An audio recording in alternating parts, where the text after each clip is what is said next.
Hello everyone. I hope all of you are studying hard. So today students, you all are familiar that we were discussing about the French Revolution, and we have discussed how Louis XVI have called the meeting of State Journal. State Journal, we have discussed about the in our previous video about the State Journal also, and today we are proceeding forward. आगे हम लोग discuss करने जा रहे हैं कि किस तरह से स्टेट जर्नल जो है वो नेशनल असेंबली बन गई। ठीक है, national assembly earlier was known as the state journal. ठीक है,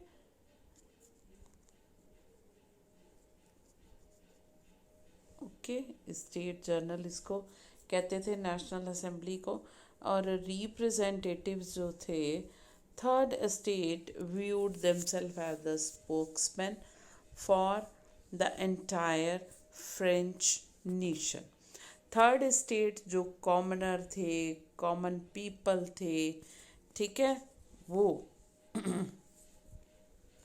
फर्स्ट स्टेट जो थे वो क्लर्जी थे, यानी कि church. Second state royal family, राजा, हमने डिस्कस कर लिया। We have discussed in our previous videos that both these two classes have to pay no had to pay no tax and full of privileges, luxurious life they led. But third state जो थी, two type of taxes they were paying, and also all type of work hard life। ठीक है, तो जो third state थे, that's why वो सोचते थे कि उनके स्पोक्समैन जो आए थे थर्ड स्टेट के स्टेट जर्नल में, कि वो पूरे के पूरे फ्रांस के नेशन के स्पोक्समैन हैं, प्रवक्ता हैं। तो जब मीटिंग राजा ने बुलाई, कब, 20 जून 1987 को राजा ने जब मीटिंग बुलाई, तो सारे के सारे कहाँ पे असेंबल, क्योंकि बहुत ज़्यादा पॉपुलेशन बढ़ गई थी, स्टेट जर्नल बहुत कम थी, इंडोर टेनिस स्टेडियम में। ठीक है, और जो फर्स्ट टू स्टेट थी उनके लिए चेयर थी, और ये जो थे थर्ड स्टेट वाले, कहाँ पे, ग्राउंड के ऊपर उनको बैठने के लिए जगह मिली बस। और दे डिक्लेयर्ड, उन्होंने क्या है, बाइकआउट कर दिया स्टेट जर्नल का, कि जहाँ पे इनजस्टिस है, टैक्सेस हम नहीं पे करेंगे, साफ कह दिया। और डिक्लेयर कर दिया कि वो स्टेट जर्नल को बिल्कुल ही नहीं मानते हैं, एग्री नहीं करेंगे उनके साथ। और वो जो थे वो सब डिक्लेयर कर दिया नेशनल असेंबली। ठीक है, उन्होंने क्या डिक्लेयर कर दिया कि नेशनल असेंबली ही हमारी रिप्रेजेंटेटिव या हमारी पार्लियामेंट है। और उन्होंने कहा कि अब थर्ड स्टेट जो है वो इकट्ठी शपथ उठाई उन्होंने कि ये नहीं बिखरेंगे, नहीं टूटेंगे जब तक वो अपने फ्रांस का कॉन्स्टिट्यूशन नहीं बना देते।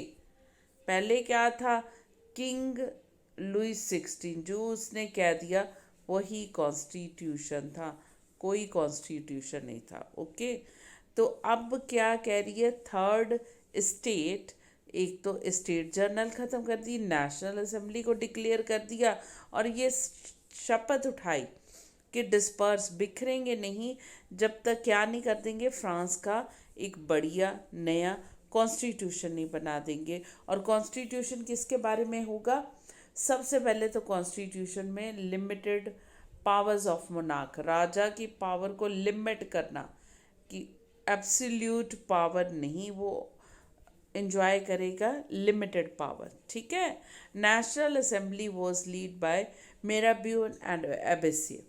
ये दोनों के दोनों फर्स्ट टू स्टेट में से थे। ठीक है, मीराबियो जो था वो सेकेंड स्टेट का नोबल फैमिली, यानी कि राजा की रॉयल फैमिली, और सारे प्रिविलेजेस वो, ठीक है, एंजॉय कर रहे थे, फ्यूडल प्रिविलेजेस।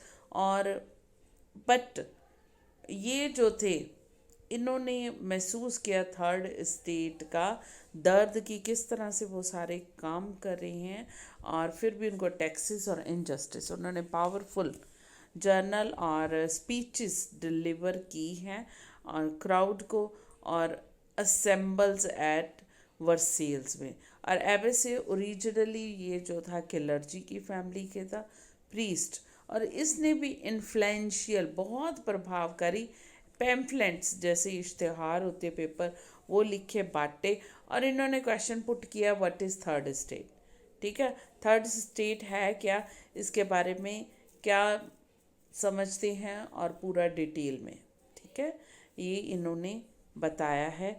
अब फॉल ऑफ बास्टाइल जो हमारा चैप्टर स्टार्ट हुआ था, चैप्टर के स्टार्टिंग में इंट्रोडक्टरी पेज में बताया गया है कि किस तरह से भीड़ भाग रही है और गुस्से में है पूरी की पूरी। और बास्टाइल को, जो कि एक पुराना किला था जिसमें क्या थे, प्रिजनर रखे जाते थे। ओके बेटा, हमने ये किया ना, प्रिजनर रखे जाते थे, पॉलिटिकल प्रिजनर। और किस तरह से ये फॉल सारे गिरा देते हैं बास्टाइल को, और उसके पत्थर जो थे या रिमेन्स, उनको एक निशानी के रूप में रखा। ये पॉलिटिकल टर्मोइल शुरू हो गया है और फ्रांस ने एक्सपीरियंस किया है सिवियर। इसी दौरान सब फ्रांस में बहुत भयानक सर्दी, बहुत बुरी सर्दी पड़ी है, जिसकी वजह से बैड हार्वेस्ट, खेती जो थी वो नष्ट होगी, बहुत बुरी फसलें हुई हैं। Okay, this increase. और जब फसल बर्बाद हो जाए तो अपने आप चीज़ों के दाम बढ़ेंगे, फूड ग्रेन के, इसलिए ब्रेड के प्राइसेस बढ़ गए। ठीक है, आटा, व्हीट नहीं हुई, ठीक है, आटा और मैदा, उससे ब्रेड कम बनी और प्राइसेस बढ़ गए। और एंग्री वीमेन जो इकट्ठे हो गए लोग गुस्से से, उन्होंने क्या करना शुरू कर दिया, shops after waiting a law, लंबी लंबी लाइनें, क्यूज लगी हैं बेकर की शॉप पे, और ब्रेड नहीं मिल रही और वो भी महंगी। और उन्होंने क्या है, स्टॉम्ड, एकदम से गुस्से से अंदर तोड़ फोड़ शुरू हो गई है। इसी टाइम पे किंग ने ऑर्डर दे दिया ट्रुप्स को, सेना को, कि वो सिटी के में मूव करे और जहाँ पे भी ज़रूरी हो फायर लोगों को, ठीक है, डराने के लिए, आतंक फैलाने के लिए। जब राजा ने ट्रुप्स बुला लिए अपना कंट्रोल पूरा करने के लिए, तो 14 जुलाई, जिससे हमारा चैप्टर स्टार्ट होता है, वहीं पे पहुंच गए। मैंने कहा था ना, बैकग्राउंड में इमेजिन कीजिए। अब 14 जुलाई 1789 में यही क्राउडेड स्टॉर्म, जो गुस्से में भड़की हुई भीड़ थी, उन्होंने डिस्ट्रॉय कर दी है बास्टाइल। नाउ वी हैव डिस्कस कि किन सर्कमस्टांसिस में बास्टाइल डिस्ट्रॉय हुई। ये में पीजेंट ने रिवोल्ट किया, ठीक है, पूरे कंट्री साइड में र्यूमर, अफवाहें स्प्रेड होनी शुरू, अफवाहें फैलनी शुरू हो गई है। ठीक है, फ्रॉम विलेज टू विलेज, ठीक है, ये सारे विलेज टू विलेज अफवाहें एक गांव से दूसरे गांव में, कि उनकी पकी हुई फसल जो है वो डिस्ट्रॉय कर दी जाएगी। और बैंड ऑफ ब्रिगेड, ये जो है राजा और फ्यूडल लॉर्ड, इनके कर देंगे, who had hired by the lords of the manor. ये बेटा वहाँ पे जमींदारी जागीरदारी सिस्टम जैसे इंडिया में था, वैसे ही वहाँ पे थे, फ्यूडल लॉर्ड्स थे और उनके मेनॉर, जैसे कि सेना, आर्मी और उनके असिस्टेंट काम करने वाले। तो ये अफवाहें फैल गई हैं कि जो फ्यूडल लॉर्ड्स हैं उनकी फसलों को बर्बाद करने वाले हैं पूरी तरह से, और अपनी पूरी ब्रिगेड, सेना, आर्मी भेज रहे हैं। पीजेंट इन सेवरल डिस्ट्रिक्ट, ये इन्होंने अपने ही जो खेती बाड़ी के हथियार थे, जिनसे वो खेती बाड़ी करते थे, और उससे अटैक करना शुरू कर दिया है। कहाँ पे, रेजिडेंस ऑफ मैनोर, जो भी जमींदार जागीरदारों के जो सैनिक थे, रक्षक थे, लोकल थे, ठीक है, फ्यूडल लॉ, उनके घरों पे अटैक और लूटना शुरू कर दिया।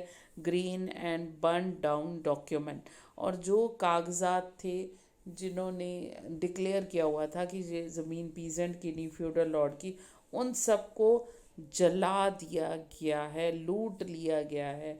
अब एक कॉन्स्टिट्यूशनल मोनार्की, अब ऐसी हालात में क्या किया, राजा को तो हटा दिया उसकी पावर, ठीक है, वो राजा को कब्जे में कर लिया है।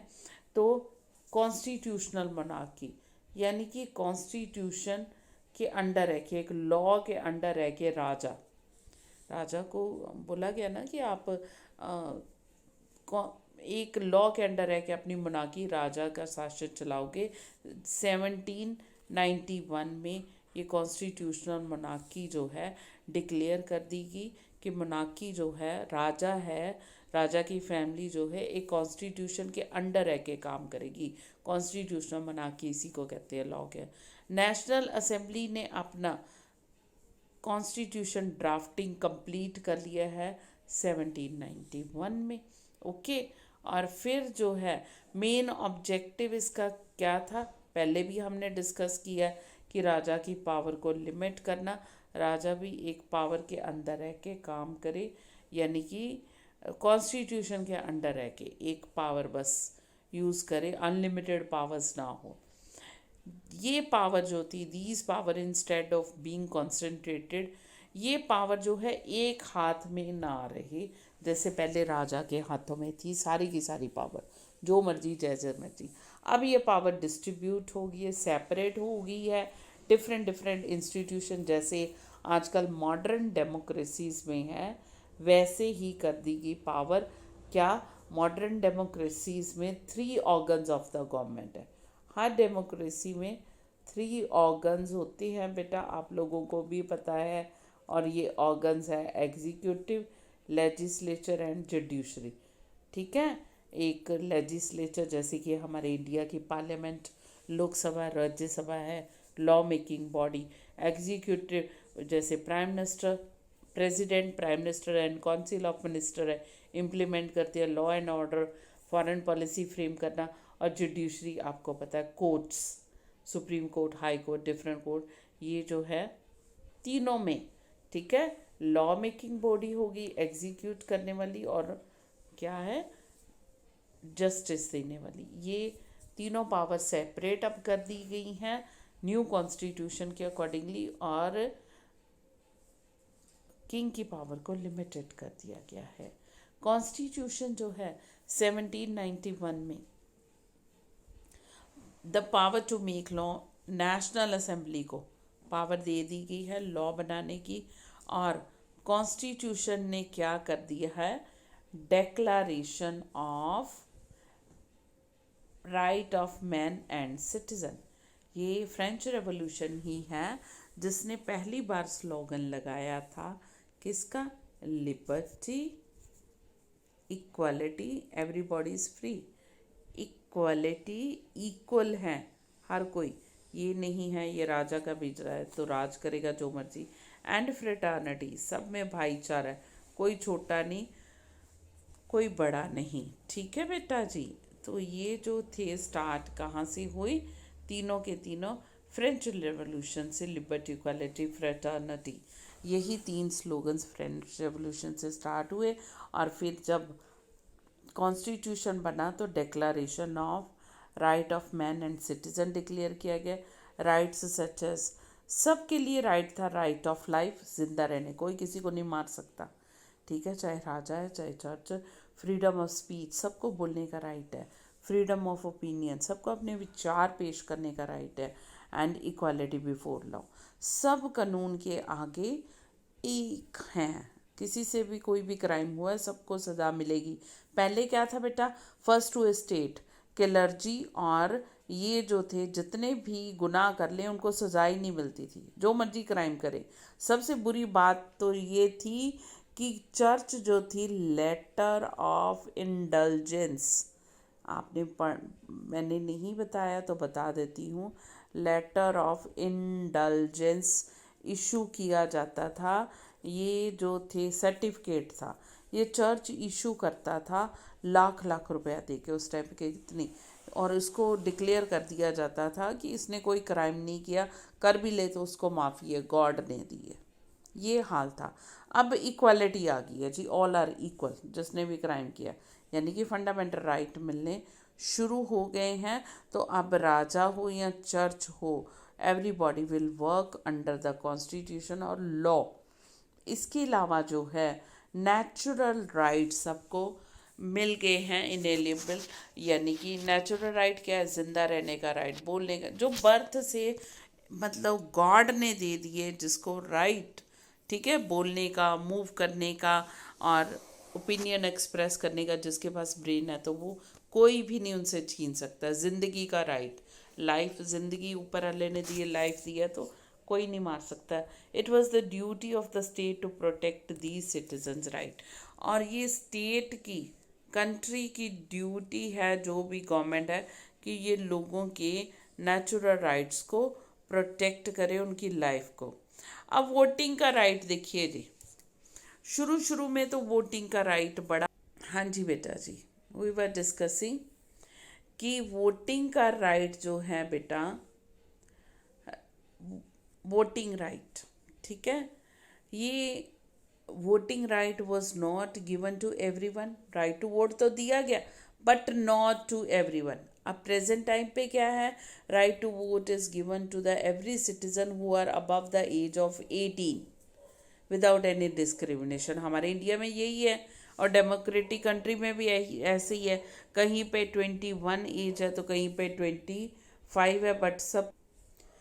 अब यहाँ पे वोट का राइट उसको दिया गया है जिसकी एज 25, ठीक है, 25 है, बट ये भी नहीं है कि 25 है। उल्टा क्या किया गया है कि जो पे करता है क्या,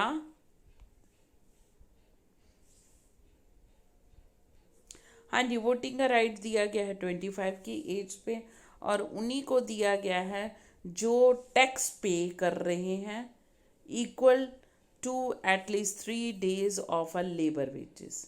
25 की एज है, और टैक्स पेयर को, और टैक्स भी कितना पे कर रहे हैं, कम से कम 3 दिन की जितनी एक लेबर की वेज है उतना पे करते हो, कम से कम, ज़्यादा जितना। Given the status of active citizen, उन्हीं को एक्टिव सिटीजन का स्टेट है। एक्टिव सिटीजन उन्हीं को कहा जाता है ना जो एक्टिवली पार्टिसिपेशन करते हैं political administration of the country. But यहाँ पे 25 की एज, और टैक्स पे कर रहे हैं कितना, 3 days of a labour wages, इतना टैक्स पे कर रहे हैं, उन्हीं को मिलेगा राइट टू वोट। ये डिस्क्रिमिनेशन हो गया। Remaining man and women classed as a passive citizen, ठीक है, सुस्त, पैसिव मतलब जो नहीं actively participate. Qualify an elector, अब यहाँ पे जो है member of assembly a man had to belong to the highest bracket. जितना ज़्यादा, मैंने पहले ही कहा ना, मिनिमम 3 days लेबर वेजेस है, जितना ज़्यादा पे कर रहे होगे उतना ज़्यादा आप लोगों की नेशनल असेंबली में कदर। अभी भी पूरी तरह से मतलब डेमोक्रेसी नहीं आई। अब पॉलिटिकल सिंबल रखे गए हैं, कौन कौन से, एक तो ब्रोकन चेन, ठीक है बेटा जी, ब्रोकन, हाँ जी बेटा जी, एक तो ब्रोकन चेन रखा गया है। यहाँ पे chains were use to fetter slave, यानी कि गुलामी से हम मुक्त हो गए हैं। Broken chain stand to act of becoming free, ये दिखा रहा है कि हम लोग फ्री हो गए हैं। अब है बंडल ऑफ रॉड्स, फिर है, और यहाँ पे ये दिखाया गया है 1 rod can be easily broken, यहाँ पे यूनिटी, बंडल जो है, बंच जो है लकड़ियों का इकट्ठा कर दो, उसको तोड़ा नहीं जा सकता आसानी से, एक लकड़ी हो आसानी, यानी कि दिखाया गया थर्ड स्टेट वाले इकट्ठे रहें, यूनिटी, ये सिंबल रखे गए। अब है पॉलिटिकल सिंबल, कुछ एक पॉलिटिकल सिंबल भी हैं। Eye within triangle, triangle के बीच में आंख बनाएगी, और ये है radiating line, all seeing eye stand for knowledge, the rays of sun will drive away, ठीक है, आई किस लिए है, नॉलेज है, ठीक है, रे ऑफ सन, ये जो है सन की रे जो है, drive away the cloud of ignorant, ये आँख जो है सूर्य की रोशनी दिखाई गई है जो इग्नोरेंस के अंधेरे को दूर कर देगी। स्क्रीपर, यहाँ पे सिंबल ऑफ रॉयल पावर को अलग अलग सिंबल है, अलग अलग रिप्रेजेंट कर रही हैं। इसी तरह से snake biting the tail, snake अपनी ही पूंछ को खुद, ये देखिए जी, बाइट कर रहा है। और यहाँ पे symbol of eternity, ring has neither beginning nor end, ठीक है, ये रिंग का ना तो शुरुआत है ना तो एंड है। अलग अलग सिंबल अलग अलग चीज़ों को रिप्रेजेंट करने के लिए ये बनाई गई हैं। और यहाँ पे ये देखिए जी अलग अलग है। फ्रेगन की रेड कलर की कैप भी शो करी है, रेड कैप की बिकमिंग फ्री, हम फ्री है, रेड कैप ये शो करी है, we are free now. Blue white red जो है नेशनल कलर ऑफ फ्रांस है, ठीक है। ब्लू रेड एंड वाइट जो हैं वो नेशनल कलर का। अब पॉलिटिकल सिंबल विंग्ड विमेन, ठीक है। ये पर्सोनिफिकेशन ऑफ लॉ, हमारे भी भारत माता को जैसे एक लेडी के रूप में प्रेजेंट, वैसे ही ये लेडी के रूप में लॉ और फ्रांस, ठीक है बेटा जी। अब है law tablet. Law is same for all and all are equal it, यानी कि कानून सबके लिए एक है और सब कानून के लिए एक है, ये प्रेजेंट। अब है नेशनल एंथम मैर्सेली। ये फ्रांस का नेशनल एंथम कब बन गया है? अप्रैल 1792 में नेशनल असेंबली ने वोट किया है। और ऑस्ट्रिया और पर्शिया और ऑस्ट्रिया के खिलाफ वॉर डिक्लेयर कर दी है। थाउजेंड्स ऑफ लाखों की तादाद में वॉलेंटियर्स जो खुद ही अपने कंट्री के लिए लड़ने को तैयार थे, पर्शिया और ऑस्ट्रिया के साथ उन्होंने आर्मी ज्वाइन कर ली है। और वॉर जो थी ये लोग ऐसे देख रहे थे कि कॉमन पीपल की जितने भी राजा हैं फ्रांस के उनके खिलाफ है, क्योंकि बेटा ये जो थे हेल्प कर रहे थे फ्रांस के किंग की, और किंग ने उनकी हेल्प के लिए मैसेज उनको भेजा था, और वो इसीलिए, ठीक है। अब यहाँ पे जो थे इन्होंने जितने भी फ्रांस की जितने भी अरिस्टोक्रेसीज यूरोप की थी उनके अगेंस्ट कॉमन पीपल ऐसे इकट्ठे हो रहे थे लड़ने के लिए। और पेट्रियाटिक देशभक्ति के सॉन्ग कितने ही गाए जा रहे थे। ये मर्सेलीज जो था ये भी एक पेट्रियाटिक सॉन्ग ही था। और बाद में इसको नेशनल एंथम, जैसे हमारा जनगण मन है ऐसे ही फ्रांस का ये नेशनल एंथम डिक्लेयर कर दिया गया, जिसे पोएट रॉजर डी लेस्ले ने, ठीक है, लिखा था। अब इट वॉज संग for the first time by the volunteer. ये पहली बार जो थे वॉलेंटियर जो आर्मी में शामिल हुए थे अपनी कंट्री के लिए लड़ने के लिए या अरिस्टोक्रेसी के, उन्होंने ये गाया था और ये मार्च कर रहे थे फ्रांस पेरिस में। And so it go it's name, इस तरह से ये आगे आगे बढ़ते गए। अब ये नेशनल एंथम है, मैंने पहले ही बता दिया, फ्रांस का रॉजर डी मेलेनिन। अब आ जाइए जी फॉर्मेशन। अब आ गया थोड़ा सा रेन ऑफ टेरर शुरू, आतंक का शासन, ठीक है। नेशनल असेंबली, न्यू कॉन्स्टिट्यूशन बन गया है फ्रांस का, और फ्रांस के राजा ने हेल्प की गुहार लगाई है, मांगी है पर्शिया और ऑस्ट्रिया से। उनके अगेंस्ट आर्मी बन गई है वॉलेंटियर की, हज़ारों लाखों की तादाद में खुद ही फ्रांस के लोग जो हैं लड़ पड़े हैं, देशभक्ति के भी गीत गा रहे हैं। ऐसे टाइम पे ही नेशनल एंथम फ्रांस का बना है मसली। अब जैकोबियन क्लब आया है एग्जिस्टेंस में, इसके साथ ही बेटा रेन ऑफ टेरर स्टार्ट हो जाएगा। अब ये जो है सबसे इम्पॉर्टेंट, पीपल हु विश्ड, ठीक है, to discuss government policies and plan. ये जो थे लोग, हर तरफ गर्म चर्चा होती है जब भी हो प्लान, और ये चेक करें। मोस्ट सक्सेसफुल इनमें से एक क्लब था, वो था जैकोबियन क्लब। क्लब बन गए थे जगह जगह पे, गली मोहल्ले में तो होती थी पॉलिटिक्स की चर्चा, अब क्लब भी थे। अब इनमें सबसे सक्सेसफुल क्लब था जैकोबियन क्लब। इसका नेम जो था एक फॉर्मर कॉन्वेंट, ठीक है, सन था सेंट जेकॉब्स से बना, जो पेरिस में थे, ठीक है। सेंट जेकॉब के नाम से जैकोबियन क्लब बना। अब जैकोबियन क्लब के मेंबर कौन कौन से थे बेटा? मेंबर जो थे जैकोबियन, ये mainly belong to less prosperous section, जो ज़्यादा खुशहाल नहीं, अमीर नहीं है, मतलब एवरेज मिडिल क्लास, फैमिली के लोग ही इसके मेंबर थे। इनमें से ज़्यादातर जो थे वो थे शॉपकीपर, आर्टिशियन, शू maker, pastry books, watch maker, printer, average middle class, servant वगैरह डेली वेज पे काम करने वाले। इनका लीडर था मैक्समिलन रॉबस्पियर है। ये याद रखना, who was the leader of Jacobin club and who were the members of Jacobin club. अब जैकोबियन क्लब की अचीवमेंट्स क्या हैं? समर ऑफ 1792 में जैकोबियन क्लब ने प्लान किया है कि ये जो है प्राइस राइज हो गए हैं फूड ग्रेन के, ये सारे के सारे कॉमन पीपल इकट्ठे होंगे और यहाँ पे गुस्से में भड़क गए और लूट के लिए, ठीक है, कि हमें खाना मिले। बस इन्होंने क्या है,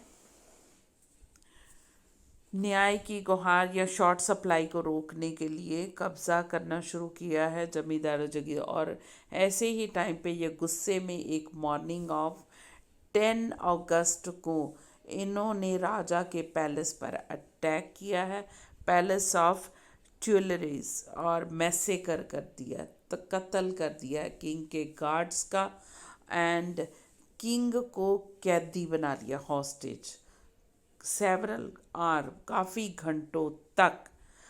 लेटर ऑन, बाद में क्या है कि assembly voted to imprison the, कि पूरी की पूरी रॉयल फैमिली को ही कैदी बना लिया जाए। इलेक्शन हुए, नाउ ऑल द मेन 21 की एज पर सबको वोट का, regard the less of the wealth got the right, ठीक है, टू वोट।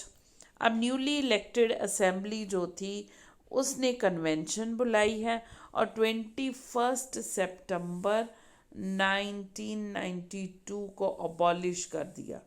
पूरी की पूरी तरह से राजा का शासन ख़त्म हो गया फ्रांस पे और फ्रांस को डिक्लेयर कर दिया गया रिपब्लिक। कब? 21 सितंबर को, ईयर 1792। अब आगे आ जाइए जी, यहाँ पे कत्लेआम शुरू हो गया है। इतना ही करते हैं हम, बहुत लंबा नहीं तो